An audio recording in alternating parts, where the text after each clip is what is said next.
Crisis and conspiracies continue to escalate around Israel, who is the center of the signs of the last days prophecies. For an alliance of Russia and Muslim country militaries are in action at Israel's border with Syria. Then the U.S. administration conspired with the UN to condemn Israel as an occupier of territory belonging to a Palestinian state. And the revived Roman Empire political leaders and religious leaders are conspiring against Israel as well. With Magog Russia and the Persians of Iran at Israel's border in Syria, Israeli Prime Minister Netanyahu made trips to Russia telling President Vladimir Putin that the Golan Heights is a red line for Israel. After Netanyahu had declared that the Golan Heights, which they captured from Syria in the 1967 Six-Day War, will forever be Israeli land.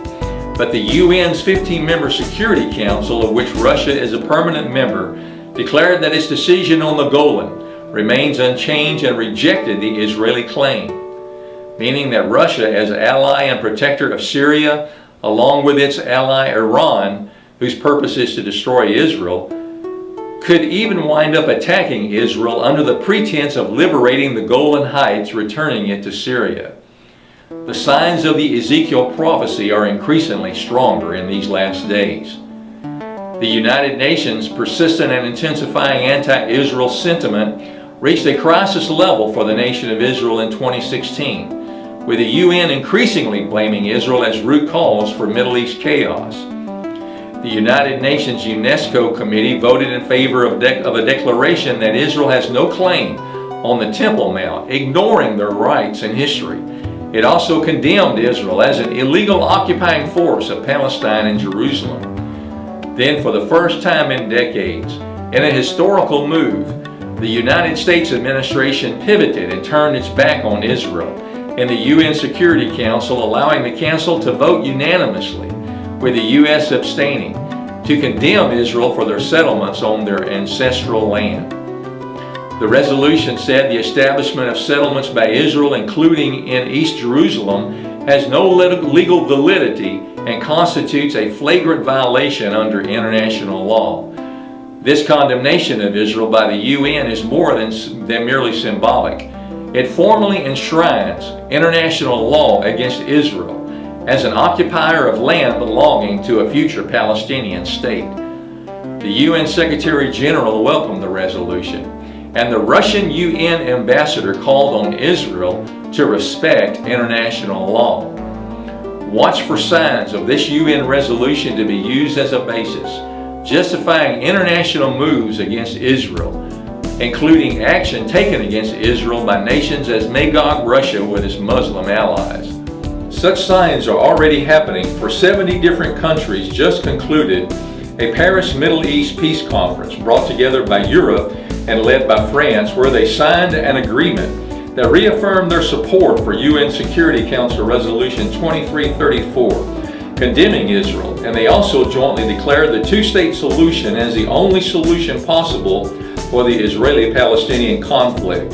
They view that continuing conflict as the highest priority to solve for stabilizing the region and the global community, since they believe this is the root cause of terrorism. At the same time of the Paris Peace Conference, the Palestinian Authority Chairman Mahmoud Abbas and the Roman Pope Francis attended inauguration of the Embassy of Palestine at the Vatican, which is considered a city and a nation state. Then Abbas traveled to Paris to meet with the French president.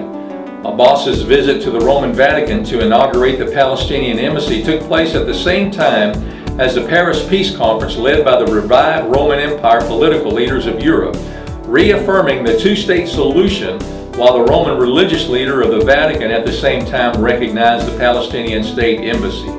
These are strong signs of the nearing fulfillment of last days prophecy, when the revived Roman Empire Antichrist political leader and the false prophet religious leader together help bring a peace agreement to Israel. For when Israel realizes the two-state solution is mandated and that this peace agreement is inevitable, they can use their withdrawal and swap of territory to the Palestinians as an opportunity for a Temple Mount concession to build their third temple There is prophesied where they will perform Jewish rituals until the Antichrist breaks the peace agreement and commits the abomination of desolation, resulting in the Great Tribulation. And in the end, as prophesied, Jerusalem will be the sticking point, since Israel will not be able to let go of their belief that Jerusalem is their eternal capital. This will ultimately precipitate the last days conflicts over Jerusalem, leading to the Battle of Armageddon. These prophetic signs of conspiracy against Israel and escalating crisis tell us we live in the last days and must prepare for the near coming of Jesus Christ. Go now to our website, signsoftheLastDays.org, and register for free to our newsletter providing news and information on prophetic world events foretold in the Scriptures. And you will also receive notices on upcoming articles, videos, and studies. Join together with us now as a partner, helping us to prepare others in these last days for the coming of Jesus. Signs of the times are everywhere. There's a brand new feeling in the air. Keep your eyes upon the eastern sky.